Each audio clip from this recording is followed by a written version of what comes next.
आउज़ुबिल्लाहि मिनश्शैतानिर्रजीम बिस्मिल्लाहिर्रहमानिर्रहीम। सलामुन अलैकुम नाज़रीन, मैं आपकी मेज़बान शिफ़ा ज़हरा एक बार फिर से हाज़िर ख़िदमत हूँ अपने इस बेहतरीन प्रोग्राम के साथ कि जिसका उन्वान है वाक़याते अंबिया। नाज़रीन मोहतरम, जैसा कि कल के एपिसोड में मैंने ज़िक्र किया था कि अपने आने वाले एपिसोड में हम डिस्कस करेंगे अंबिया की ज़िंदगी की दास्तान के बारे में। हम जानेंगे कि हमारे नबी ने किस तरह से ज़िंदगी गुजारी, किस तरह से तबलीग की और उनकी ज़िंदगी से हम कौन सा दर्स हासिल कर सकते हैं। लिहाजा आज के इस एपिसोड की हम शुरुआत करना चाहेंगे जनाबे आदम अलैहिस्सलाम की दास्तान से। जनाबे आदम अलैहिस्सलाम की खिलकत के हवाले से इमाम अली अलैहिस्सलाम इस तरह से फ़रमाते हैं कि परवरदिगार आलम ने ज़मीन से मुख्तलिफ़ किस्म की मिट्टी ली।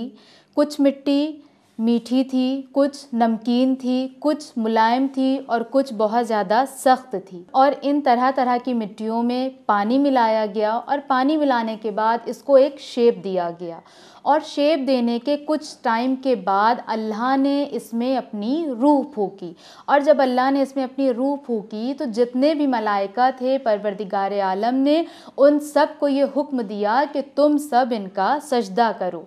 आप सब बखूबी जानते हैं कि कुरान मजीद में सूरह बकरा की आयात में जनाबे आदम की खिलकत के वक्त जो कुछ भी हुआ था अल्लाह ने उसमें बाकायदा बयान फरमाया है। परवरदिगार आलम ने जब उन तमाम मलाइका को ये हुक्म दिया कि तुम सब सजदा करो तो वो सारे मलाइका सजदे में चले गए इल्ला इब्लीस ने सजदा नहीं किया। परवरदिगार आलम कुरान में कह रहा है कि अबा वस्तकबरा, कि वो अकड़ गया और उसने तकब्बुर किया। और क्यों तकब्बुर किया, वो क्यों अकड़ा? क्योंकि उसने ये कहा कि परवरदिगार मैं इसको कैसे सजदा कर सकता हूँ क्योंकि मैं आग का बना हूँ। क्योंकि शैतान जो था वो जिन था, वो फरिश्ता नहीं था, ना वो इंसान था। इस ज़मीन पर जिस वक्त फ़कत जिन रहा करते थे उन तमाम जिन, वो सारे जिन बहुत ज़्यादा गुनाह करने लगे थे। तो परवरदिगार आलम ने उन सब के ऊपर एक शदीद अज़ाब नाजिल किया।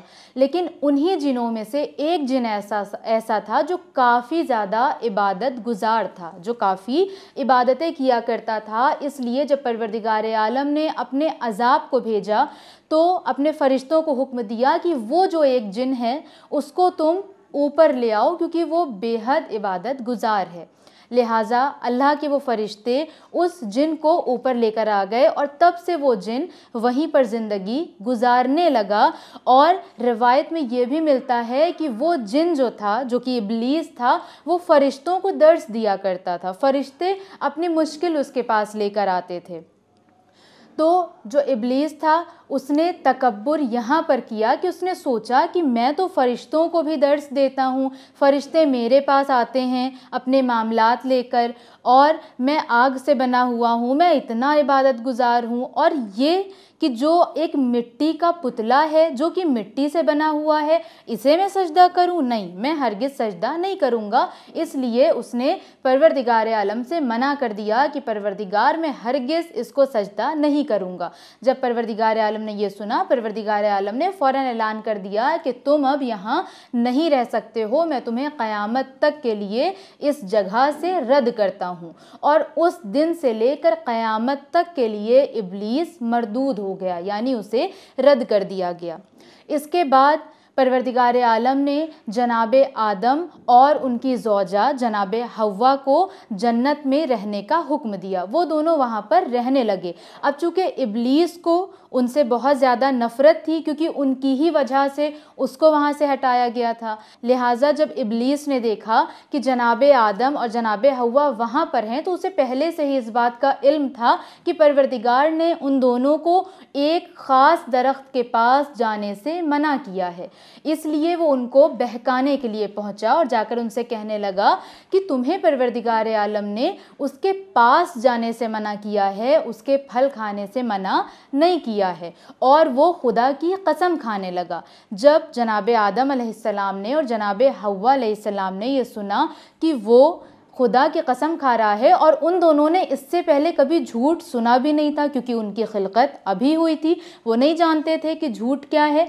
लिहाजा जब उन्होंने ऐसी बात सुनी तो उन्होंने यकीन कर लिया और उसके कहने पर उन्होंने उस फल को खा लिया। लेकिन जैसे ही उस फल को उन्होंने खाया, उन्हें फ़ौरन ही एहसास हो गया कि मैंने अपने परवरदिगार आलम की नाफरमानी की है, जिसके बाद उन्होंने परवरदिगार आलम से तौबा किया, इस्तग़फ़ार किया। लेकिन परवरदिगार आलम ने फरमाया कि तुमको जन्नत से जाना पड़ेगा। और इसके बाद जनाब आदम और जनाब हव्वा इस सरज़मीन पर आ गए और दोनों इस सरज़मीन पर अपनी ज़िंदगी गुजारने लगे। नाज़रीन मोहतरम, अभी ये दोनों अपनी ज़िंदगी गुजार ही रहे थे कि परवरदिगार आलम ने जनाब आदम व हव्वा को 2 फ़र्जंद से नवाजा, जिनमें से एक का नाम हाबील और दूसरे का नाम काबिल था। ये दोनों ट्विंस थे और जनाब आदम के ये दोनों ही बेटे बड़े होकर, एक बेटा जो कि फार्मर था, जो कि खेती करता था, जबकि वहीं दूसरा बेटा उनका शेफर्ड बना, जो कि जानवरों को चराने के लिए ले जाया करता था। अब परवरदिगार आलम ने इन दोनों का इम्तिहान लिया, और इम्तिहान इस तरह से लिया क्योंकि परवरदिगार आलम जानता था कि जो काबिल है उसके अंदर ईमान नहीं है, उसके अंदर नेकियां नहीं पाई जाती, जबकि हाबील एक अच्छा इंसान था, उसके अंदर नेकियां पाई जाती थीं। और इस फ़र्क को वाज़े करने के लिए परवरदिगार आलम ने उन दोनों का इम्तिहान लिया, और इम्तिहान इस तरह से लिया कि परवरदिगार आलम ने ये फरमाया कि हम तुमसे इस तरह से इम्तिहान लेंगे कि तुम्हारे पास जो भी सबसे बेहतरीन चीज़ है उसको मेरी राह में कुर्बान कर दो। हाबील के पास जो सबसे बेहतरीन जानवर था, उसने उसको अल्लाह की राह में सैक्रिफाइस कर दिया। उसने सोचा कि मुझे अल्लाह की राह में देना है तो मैं बेहतरीन से बेहतरीन जानवर कुर्बान करूँगा। लेकिन वहीं काबिल ने सोचा कि अल्लाह तो ना सुनता है, ना बोलता है, ना उसे खाने की ज़रूरत है, तो मैं अपना बेहतरीन अनाज क्यों दूँ। लिहाजा उसने ख़राब कॉर्न्स को अल्लाह की राह में हदिया किया। और इसके बाद ये हुआ कि आसमान से एक बिजली आई, और वो बिजली जाकर फ़कत हाबील के उस जानवर से टकराई और वो जानवर वहाँ से गायब हो गया, जिससे ये बात वाज़े हो गई कि हाबील की कुर्बानी कबूल हुई, जबकि काबिल की कुर्बानी कबूल नहीं हुई। अब ये बात काबिल से बर्दाश्त नहीं हुई और उसकी नफ़रत में इजाफ़ा होने लगा। वो अपने भाई से बेहद नफ़रत करने लगा, और इसी नफ़रत में आकर उसने एक दिन हाबील का कत्ल कर दिया। अब जब उसने हाबील का कत्ल कर दिया तो हाबील की जो बॉडी थी वो उसी सरजमीन पर रखी थी। अब काबिल को समझ नहीं आ रहा था कि वो इस बॉडी का क्या करे, क्योंकि इससे पहले कोई इंसान इस दुनिया में नहीं था। वो नहीं जानते थे कि अगर कोई मर जाए तो हमें क्या करना है। वो अभी ये सोच ही रहा था कि परवरदिगार आलम ने 2 कौवे इस सरजमीन पर भेजे। काबिल ने देखा कि वो दोनों कौवे आपस में लड़े, एक ने दूसरे को मारा, और जब दूसरा मर गया तो एक कौवे ने, जिसने मारा था, उसने ज़मीन में एक गड्ढा खोदा और उस मरे हुए कौवे को उसमें उसने दफना दिया। जैसे ही काबिल ने ये देखा, उसको समझ आ गया कि अब मुझे क्या करना है। उसने भी फ़ौरन ज़मीन में उसी तरह से गड्ढा खोदा और अपने भाई काबिल को उसमें दफन कर दिया। जब जनाब आदम और जनाब हव्वा को इस बात का इल्म हुआ कि उनका बेटा हाबील अब इस दुनिया में नहीं रहा, तो उनको सख्त अज़ियत पहुंची। वो बहुत ज़्यादा सदमे में रहने लगे, जिसके बाद परवरदिगार आलम ने उन्हें एक और बेटा इनायत फरमाया, जिसका नाम शीस रखा गया। तो नाज़रीन मोहतरम, ये थी जनाब आदम की ज़िंदगी की एक मुख्तसर सी दास्तान। और जनाब आदम की इस दास्तान से हमें जो सबसे बड़ा लेसन मिलता है, सबसे बड़ा जो दर्स मिलता है, वो ये कि पहला दर्स तो ये कि हमें कभी भी तकब्बुर नहीं करना चाहिए, हमें कभी भी ख़ुद को दूसरों से अफजल नहीं समझना चाहिए, क्योंकि जिस दिन हमारे अंदर ये चीज़ पैदा हो जाती है कि हम अफजल हैं और दूसरा पर्सन अफजल नहीं है, और हमारे अंदर तकब्बुर पैदा हो जाता है, तो परवरदिगार आलम हमें सख्त ना पसंद करता है। रसूल अल्लाह की एक हदीस है कि जो शख्स भी इस सरज़मीन पर अकड़ कर चलता है, तकब्बुर करता है, रोज़े महशर परवरदिगार आलम उसको चींटी की शक्ल में महशूर करेगा, क्योंकि ज़मीन पर वो जितना ज़्यादा लोगों के सामने अकड़ा है, परवरदिगार आलम रोज़े महशर उसको लोगों के कदमों के नीचे रखेगा, ताकि उसे एहसास हो कि वो कितना पस्त और कितना जलील है।